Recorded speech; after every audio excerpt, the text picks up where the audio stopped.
Hello, thanks you guys for tuning in to Chef Kristea. This is Chef Kristea herself in with you guys today. This is going to be our part one of our first webisode. This webisode is just basically going to talk to you about introductory ingredients that I like to personally use in the kitchen. Feel free to use whatever brand you like. I'm just going to give you my suggestions on a lot of these webisodes, but feel free to do what you like. Also, I have a new email address set up, so if you have any recipe that you would like for me to do a webisode on that you've always wanted to learn how to cook, hit me up. Email address is KRISTYSFIN like Nancy EDINING@yahoo.com. Anything positive and food related is welcome, so feel free to get in contact with me and I'll give you all the information I can. So for this part one, I want to just kind of start off with the basics, with salt and with pepper. I know a lot of us probably are still using Morton salt, you know, the one with the girl holding the umbrella on the jar or whatever. That's great. But for cooking, we want to use more of an adult type salt. So we're going to use kosher salt from here on out when we're cooking. So whenever you see me dip into this beautiful little red apple, what I'm doing is dipping into some kosher salt. And just a little tidbit about kosher salt. The crystals are larger.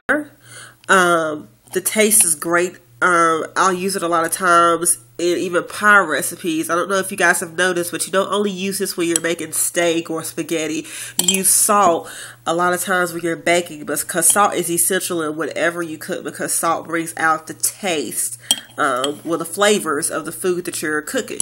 So from here on out, let's use kosher salt. I've tried off-brand kosher salt. I've tried, expensive kosher salt. To me, it really just tastes the same. So just kosher salt on hand. If you have a jar like this that you can use, that would be great. A lot of times it's really easy when I'm cooking just to throw my hand in here, toss it out. And I love to do that. I love to be hands-on in the kitchen. So kosher salt, let's keep that in mind. Now I want to direct your attention to the pepper meal. I've always wanted one of these. My sisters tease me because I absolutely love the smell of fresh cracked pepper on hot food. I think it's an amazing scent. Pepper, unlike salt, does not need to be used in every single dish that you create. I know a lot of times, because salt and pepper seem to be married, we like to stick them in the same pot all the time. That's great. But according to Anne Burrell, you should not use pepper in every dish. Pepper is not something that you would use in every dish. Unlike salt that brings out the flavors and everything that you cook, pepper is not used the same way. Me personally, I love pepper so much I throw it in everything. But I'm going to try and stray away from that in the webisodes. If pepper is not called for in the recipe, we will not use it.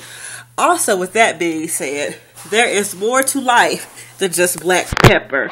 What I have here are 3 different types of pepper that you would actually put into the pepper meal. There is the traditional black pepper, which I have used up because I need to use something else different. So black pepper. Then we also have white pepper. White pepper. And just to kind of show you what that looks like, let me get this open for you.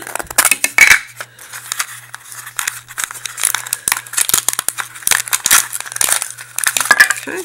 This is what white pepper looks like. And so it's like little rocks that you'll put into the pepper meal to grind it up. Fresh pepper is great, so always use fresh pepper if you can. But that's white pepper for you. And also there's mixed pepper. That's just another one that you can use. But there are several different kinds. So feel free to mix it up sometimes. We're going to try and mix it up in our recipes and use different types of peppers to kind of educate you on those. Also, my good friend Garlic, Mr. Garlic here. As you can see, I've used mine up pretty much. This is great. I'm going to show you a garlic mashed potato recipe that is not instant potatoes. It's not some garlic pepper that you got at the store that you're throwing in there. We're going to actually infuse a milk and butter mixture with this garlic, with these garlic cloves. I'll also do a mini tutorial, probably about 2 to 5 minutes, on how to crack these bad boys open. It's very fun, especially when you've had a stressful day. You take a big old butcher knife and you just whack the heck out of this thing.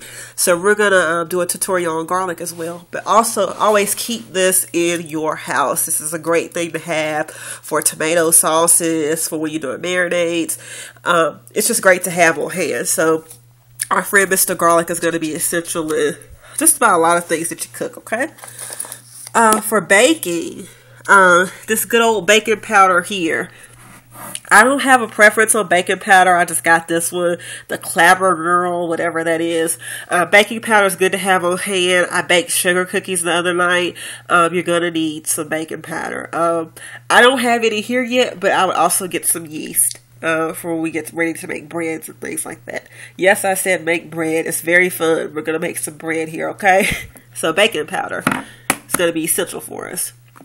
To keep things moving, our good friend Mr. Worcestershire sauce. This is good for your meatloafs, for your hamburgers.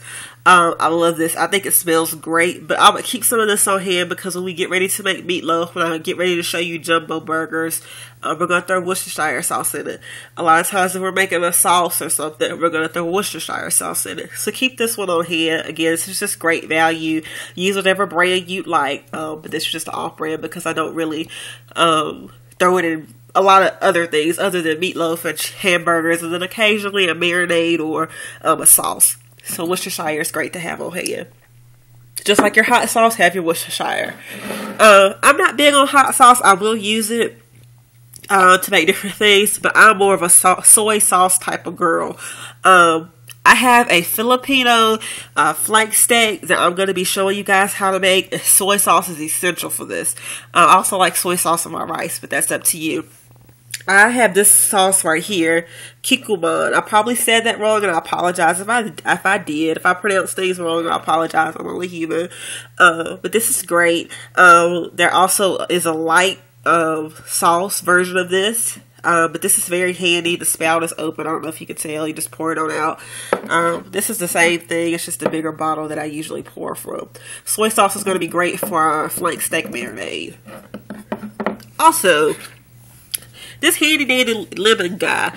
This isn't an actual lemon, of course, because it's got a top on it. What lemon do you know that you can pop open like that? But this is great to have on hand.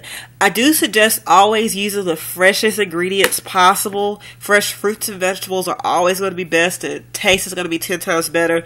I'm single, I live alone, so a lot of times I buy a whole lot of fruits and vegetables and it goes to waste in my house because I don't eat it as fast as it expires. So this is very handy for me when I'm making my marinade for my flank steak. I use lemon juice, but also for different other things that I make, whether it be a pie or whatnot. This is going to be great to have on hand. But again, stray away from using this if you have fresh ingredients. Always use fresh. It's going to taste so much better. And plus, if you have a fresh lemon, you can use the zest from the lemon in a lot of things too. So keep that in mind as well. We want to use everything we can as fresh as possible. These two, this chicken broth. I use chicken broth when I'm poaching fish. I use chicken broth when I'm making a pot roast. I usually put chicken broth and beef broth all in the crock pot. It really, really makes the flavors of your pot roast really, really great. So we'll do a pot roast tutorial. And I tell you, when you make pot roast, your whole house is going to smell magnificent. People are not going to want to wait to put their hand in this pot roast. It's a lot simpler than you think it is. It's basically just throwing things in a pot, putting it on a low temperature and letting it slow cook. By the time you get home from work, it's tender, it's juicy, it's not under or overcooked. It's very good. You've got your vegetables in there. This is going to be a great recipe, a great recipe that we're going to get into, okay? Serves a lot. I used it at a party I've had at my home, so it's a good thing to do. Cornstarch. Cornstarch is great. It's essential when I'm making my pies. I love strawberry and peach pie. It's going to make that sauce so much thicker, and it's really great to have. It's great for gravy, sauces, baking, as the box says here. But it's very good to have on hand.